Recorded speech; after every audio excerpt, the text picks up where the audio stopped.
Bismillahirrahmanirrahim. Berapa cerita yang disebutkan tentang ta'jil uqubah man lam yu'azzim sunnah. Penyegeraan siksa bagi siapa yang tidak mengagungkan sunnah.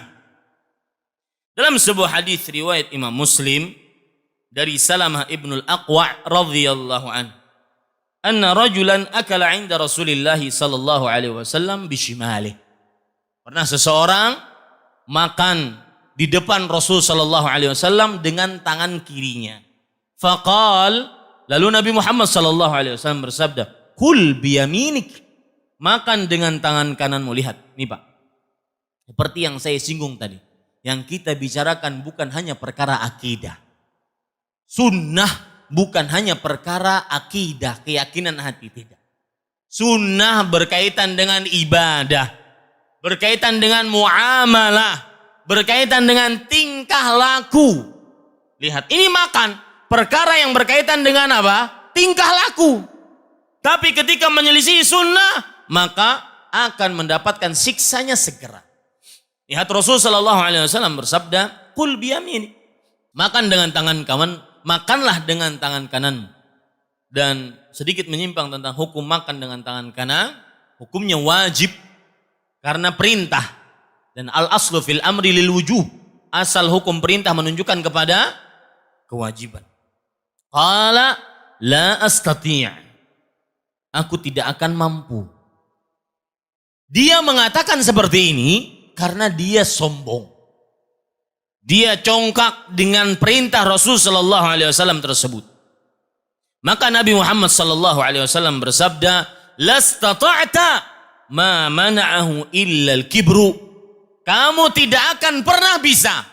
Artinya tidak akan pernah bisa menyuapkan makanan ke dalam mulutmu. Tidak ada yang menahan dia dari makan tersebut dengan tangan kanan kecuali karena kesombongan. Dan di sini terdapat pelajaran menarik. Semua yang mencela sunnah, sebab utamanya adalah apa? Sombong. Rasul sallallahu alaihi wasallam bersabda dalam hadis riwayat Muslim, "Al-kibru batarul haq wa ghamtun nas."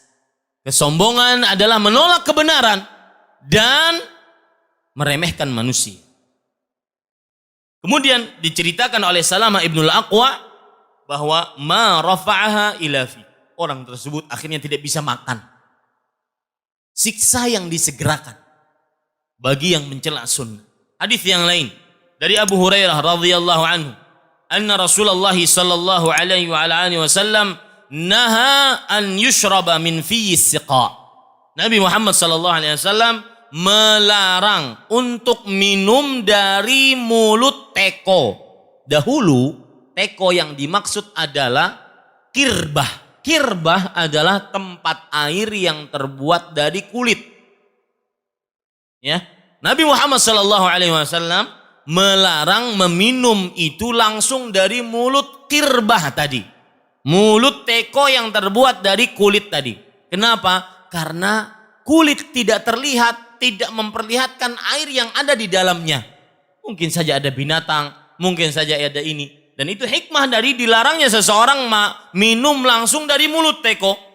Maka qala Ayyub, fa umbitu anna rajulan syariba min fi siqa fa kharajat hayyatun. Aku diberitahukan ada orang yang minum juga setelah dapat larangan Rasul sallallahu alaihi wasallam. Ya, ada orang yang minum juga setelah dapat larangan Rasul sallallahu alaihi wasallam, minum dari mulut teko, maka ternyata yang keluar ular. Cerita yang lain lagi. Di dalam hadis yang diriwayatkan, berkata Abu Abdullah Muhammad ibnu Ismail At-Taimi fi syarhihi li Sahih Muslim. Abu Abdullah Muhammad ibnu Ismail At-Taimi berkata ketika mensyarah hadis-hadis yang ada dalam kitab Sahih Muslim. Qara'tu fi ba'dil hikayat. Aku membaca di dalam buku-buku hikayat, cerita. Anna ba'dal mubtadi'ah hina sami'a qawlan Nabi sallallahu alaihi wasallam. ketika mereka mendengar sabda Rasul sallallahu alaihi wasallam, "Idza staiqadha ahadukum min naumih fala yaghmis yadahu fil ina'i hatta yaghsilaha fa innahu la yadri aina batat yadu." Jika salah seorang dari kalian bangun tidur, maka janganlah dia memasukkan tangannya langsung ke dalam bejana, ke dalam ember sampai dia mencucinya. Sesungguhnya dia tidak mengetahui di manakah tangan tersebut tadi malam bermalam. Entah di belakang, di depan, samping kanan, samping kiri. Enggak tahu megang apaan. Hadis Rasul. Sebelum kita memasukkan tangan kita, basuhlah tangan kita dahulu. Kemudian orang tersebut yang ahli bid'ah ini, dia mengatakan, "Ana adri aina batat yadi." Batat fil firash. Aku tahu di manakah tanganku berada tadi malam. Padahal Rasul SAW mengatakan apa? Fa innahu la yadri aina batat yaduh. Dia tidak mengetahui di manakah tangannya berada. Tidak mengetahui dia. Orang ini malah mengatakan, aku mengetahui. Ya, bukankah ini menentang sunnah Rasul SAW? Tanganku berada di atas kasur. Fa asbaha wa qad adkhala yadahu fi duburihi ila dhira'ih. Ternyata di waktu pagi tangannya setengah sampai siku telah masuk ke dalam duburnya,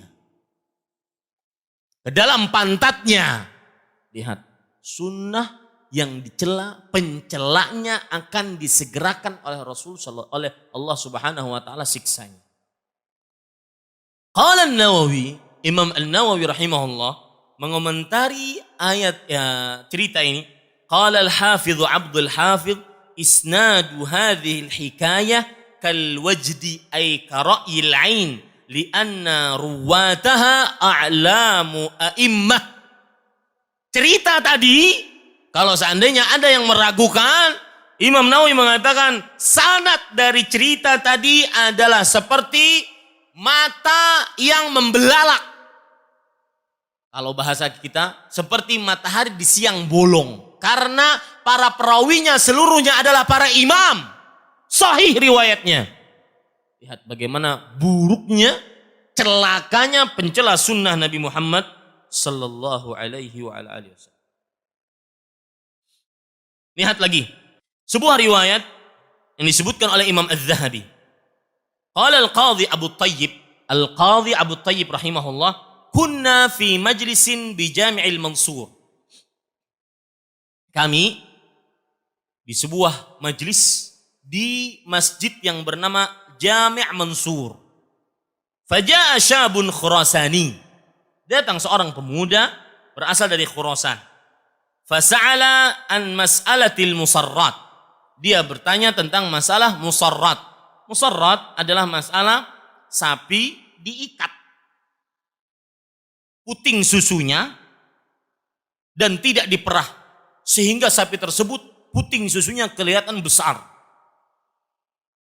Apa hukumnya dalam Islam? Maka fatalaba bid-dalil. Orang tersebut, pemuda ini meminta dalil. Hatta istadalla bihadits Abi Hurairah al-waridi fiha. Hatta istudilla. Sampai disebutkan hadis Abu Hurairah radhiyallahu anhu yang terdapat di dalam masalah ini. Faqala wa kana Hanafiyan Abu Hurairah ghairu maqbulil hadits. Orang ini syab Khurasani bermadzhab Hanafi. Dan dijawab dengan hadis Abu Hurairah yang menguatkan pendapat mazhab Syafi'i. Maka orang ini mencela Abu Hurairah radhiyallahu anhu. Dia mengatakan Abu Hurairah hadisnya enggak diterima. Mencela hadis Rasul, mencela para sahabat. Famastatamma kalamuhu hatta saqatat alaihi hayyatun 'azimah. Belum selesai dia ngomong, ya, atau pas habis selesai dia ngomong bahwa hadis Abu Hurairah tidak diterima, maka turun keluar dari atap masjid tersebut ular besar min saqfil jami', dari atap masjid tersebut. fawathaban nasu min ajliha. Orang-orang semua terperanjat, bangun. Wa haraba asyabu minha. Dan pemuda tadi lari. Wa hiya tatba'uhu. Itu ular mengikuti dia. Kemana pemuda itu lari? Faqila lahu tub. Maka diucapkan kepada pemuda tersebut, wahai pemuda, bertaubat engkau. Faqala tubtu. Faghabatil hayyah falam yura laha athar. Maka ketika dia hanya dengan mengucapkan aku bertaubat, maka ular tersebut hilang, tidak terlihat bekasnya. Waqala Az-Zahabi, Imam Az-Zahabi rahimahullahu ta'ala, Muhammad bin Ahmad bin Uthman Az-Zahabi rahimahullah, ulama Islam abad ke-8 Hijriah, beliau mengatakan isnaduha a'immah. Sanad cerita ini adalah para imam. Lihat Pak, disegerakan orang-orang yang mencela sunnah Rasul sallallahu alaihi wasallam, ancamannya disegerakan oleh Allah Subhanahu wa taala. Cerita yang lain. Ini cerita balagana qala Qutbuddin Al-Yunini. Qutbuddin rahimahullah berkata, balagana anna rajulan yud'a Aba Salamah min nahiyati Busra. Artinya ada seorang yang bernama Abu Salamah, sering dipanggil dengan Abu Salamah. Dia dikenal berasal dari Basra. Kana fihi majnun wastihtar. Mujawwanun wastihtar. Orang ini sering menghina dan mencela, meremehkan sunnah. Fadzukira indahu siwak wa ma fihi minal fadilah. Di hadapan dia disebutkan tentang keutamaan bersiwak. Faqala wallahi la astak illa fi al-makhraj, yakni duburah. Sungguh orang tersebut kemudian mengatakan, aku tidak akan bersiwak kecuali di pantatku. Menghina siwak. Apa yang terjadi? Fa akhadha siwakan fa wada'ahu fi makhraji thumma akhrajahu. Ternyata benar, dia lakukan itu. Dia bersiwak di pantatnya. Kemudian dia keluarkan. Makatha ba'da 9 ashhur wa huwa yashku min alamin fil batni wal makhraj. Selama 9 bulan dia sakit. Dan dia mengeluh sakit pada perutnya dan pada pantatnya. Fa wada'a waladan ala sifatil jirzan. Ternyata setelah 9 bulan, jadi dia hamil. Laki-laki padahal. Setelah 9 bulan dia mengeluarkan seorang anak yang berbentuk zirzan. Lihat sifat zirzan. Lahu arba'atu qawaim wa ra'su kara'sis samakah. Punya kaki 4, kepalanya seperti kepala ikan. Walahu duburun kaduburil arnab, dan pantatnya seperti pantat kelinci. Walamma wada'ahu saha dzalikal hayawan thalatha sayhat. Ketika hewan tersebut keluar, entah itu disebut anak atau hewannya, enggak tahu. Makhluk tersebut keluar, dia meraung 3 kali raungan. Faqamat ibnatu dzalikar rajul faradakhat ra'sahu famat. Artinya anak perempuan si laki-laki tadi bangun dan memukul makhluk tadi, dan langsung makhluk tadi mati.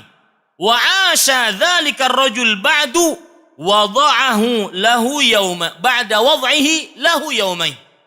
Orang tersebut setelah melahirkan dia yang masih hidup selama 2 hari. Wa mata fi tsalits, dan dia mati di hari yang ketiga mencela sunnah siwak. Wa kana yaqul, dan dia berkata selama 3 hari tersebut, hadzal hayawan qatalani wa qatta'a am'a'i. Hewan tadi yang telah membunuhku dan memutuskan usus-usus di perutku. Lihat Pak, mencela sunnah tidak gampang.